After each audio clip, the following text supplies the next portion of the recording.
Hello, YouTube coin collectors and stackers. Today we're going to be looking at a box I just got back from PCGS, and you can see I've written some stuff on this box. Let me put my glove on there. And submitted 8 coins to PCGS and gave a guess when I submitted them what I thought they would be. So I wrote them on the box here. We'll see what's inside. But I submitted a 20 Pilgrim. I thought that would be a 63. 25 California, again, I thought it would be a 63. 1917 Standing Lib Type 1. My thought on that one is AU58 full head. It's right on the border. It's kind of right in the middle. It's right there. We'll see if I get it. I got this roll of 1960D nickels in an auction. I only paid $8 for it, but they were really, really nice. And these nickels can be worth a lot in these higher grades, especially in 67. I don't think I'll get a 67. 65, 66 probably, but love to see a 67. I also have one of those 1998 JFK half dollars. It's in that matte proof. That came with the Robert Kennedy dollar as well. I'm guessing proof 69. Of course, I want a 70, but most of them come back 69, so that's what I'm guessing. I also have this 1875 Carson City trade dollar. You know, I made a deal with the dealer when I bought it that it could be fake. I'm hoping for an XF details. We'll see which one. I'm thinking this one's 50-50 on this guy. And then I got this 1921 piece dollar that I think will come back XF 45. So let's go ahead and dig in. I got the big old knife here, and let's get this guy open and see how I did with my guessing. Yeah, maybe I should have opened this box first before I started filming. My apologies, everybody. Of course, there's another box in here with a packing slip. So let's get that out of the way. And then we'll kind of, I'll put this back here so we can reference it. Oh, it's not the best. I'll put it over here. And let's get this guy open.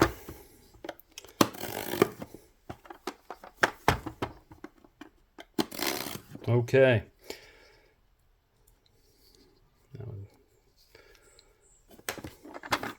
And what do we have? So, I'm already seeing that I only have 1, 2, 3, 4, 5, 6, 7 slabs, so I can guess which one that is, but we'll kind of just take them right from the front here and see what we got. So the first one is, let's see here, this is the Pilgrim. It's a really nice coin. I particularly love the reverse on this coin with the ship. It's so beautiful. So this came back MS64. So we had said 63. So that's really nice. Very happy with that guy right there. Let's put him in the back over here.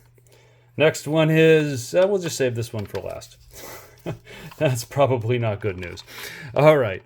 Next one here we have is the 1998 Special Matte Proof Kennedy. These things can get pretty valuable in an MS70, or it's a special proof 70, I should say.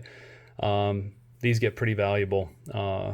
Very nice coin, very clean coin. Maybe there's a little bit of something there on it, but I'm guessing 69, and it came back 69. Well, we can always hope, but even as a 69, this is still probably somewhere around a $180 or so coin, so I'm happy with that one. I just wanted to get that one slab. It'd be a lot easier for me to sell it that way. The next one we have is the nickels. I mean, look at how nice that nickel. I mean, it came out of a roll that had literally been sealed for decades. It was one of those shrinky-dink rolls that you have to, freeze it and do all this stuff to get them out of there. But this was very clean, I thought, and I was hoping to get a 67, but I'll settle for a 65, and I got a wheel mark. I did not see a wheel mark on there. Wheel mark. Oh, well. Wheel mark. God, this one's so clean. Wheel mark. All right. Well, I did submit 2, so I don't know if this next one is one. Here, up, it's the other one. Again, these are just beautiful. They look like they just came from the mint. I'm trying to get the light so you guys can see how clean this is and nice this is. Just a beautiful there are no full steps. It wasn't like I was hoping to get full steps. I don't believe there's a single 60 Denver full steps nickel ever found. And this one came back. Another wheel mark. No, what a waste.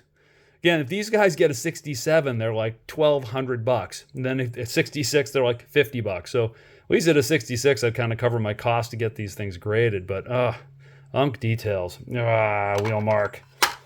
I'll have to look at those closer later. Okay, well, that's a bummer. Okay, well, it was kind of a reach anyway for the 67, so I'll just got to live with it. That's how it works out. Oh, here's the piece dollar. So the cool thing about this piece dollar was I was looking at a collection, and it was just kind of a bunch of junk 90 stuff in there. Quarters, dimes, nickels, all common date stuff. And then there was this 1921 piece dollar, high relief.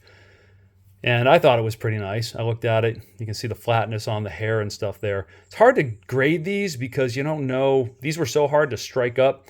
Sometimes they just strike flat. But I was guessing like XF on this one. I think I put it over there XF45. And I got AU detail cleaned. Oh, well, someone cleaned it. That's common with these, right? It used to be fashionable to clean these guys up.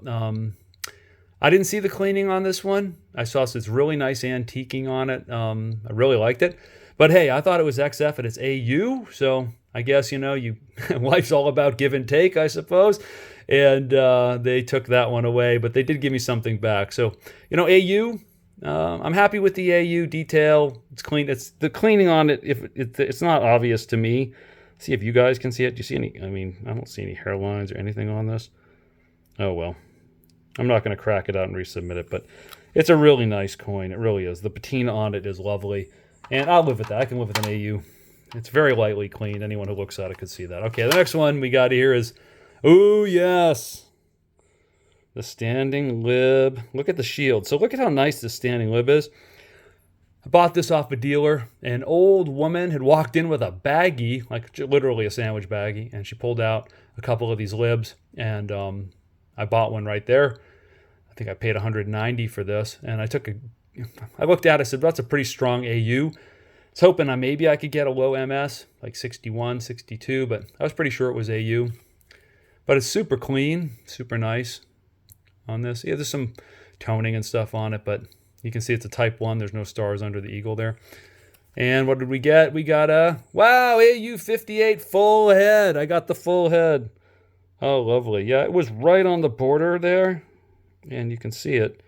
It's right on the border, but they gave it to me. So that's a big win because I paid $190 for this, and this is probably closer to $400 now. So I'll take that. That's a big win on that guy. Next one is the California Jubilee. That's a really nice, look at how pretty that is. That's a beautiful coin. I love this Jubilee coin.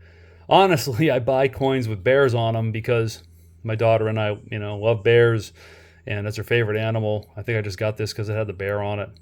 The other one I got was the Oakland Bridge one that's got the bear on it. But I just love this coin. It's got great luster, really nice, really original finish on it. Doesn't look like anyone screwed with it or dipped it or nothing. Who knows, but looks really nice. And MS63. So I said 63, and I got a 63. So very nice. And on the Pilgrim, I got a 64, so that was better. But at a 63, this coin goes up in value. I bought it for the price of like a 62. When again, I thought it was nicer than that. I was hoping for a 64, but I was predicting a 63, and I got the 63. Okay, now coin inside. Oh, I bet there is, and it looks like a big fat old coin inside here. Coin inside. Well, we know which coin it is, right? Because the only one we didn't open was the trade dollar. And as I mentioned, I was hoping for an XF details. It looked clean when I bought it. I made a deal with the, well, I can't get this open. I'll just tear it open. Not gonna. But it is Halloween tomorrow, but you guys don't need to see me hurt myself. Slice my, oh, you know what they call this, guys? Body bag. I got body bagged. And there it is. Counterfeit. Do not holder. And that's my dog you hear in the background. She's decided to come in here and do her thing. So there it is. And let's just take a look at it. The things that I saw on this that I thought it could be counterfeit were, it's probably hard to see here, but there it is. You can kind of see it there. There's a spike coming down right there. That shouldn't be there. And then there's a dimple inside of one of the dentals on there. And then down here, this was a kind of a big thing for me. You can see it down there. See the tooling marks next to the one? It's got some kind of tooling marks down there. So I thought that this was going to be counterfeit, but I decided to roll the dice on it because I essentially got a money-back guarantee on it from the dealer. So this is going back, and we'll figure out, I'm going to trade it for something else. I think I already know what that thing is, so I'll do a follow-up video. But guys, look how nice, I mean, this is, I mean, it looks like it's been dipped and cleaned and stuff, but it's a pretty nice trade dollar overall for a counterfeit. It's definitely a struck counterfeit too, because you don't see the bubbles and the dimpling that you would see on something that was cast. So they took some time to actually make dies and strike this sucker. But it is, wah, wah, wah. Sorry. Okay. Well, thank you for checking out this unboxing. We had some nice surprises. I got my full head on the Standing Liberty, which was really, really nice. I thought that trade dollar could go either way. It didn't go the way I hoped, and the nickels were a huge disappointment. I didn't see a wheel mark on them, but apparently it's there because they both got it. Thank you guys again.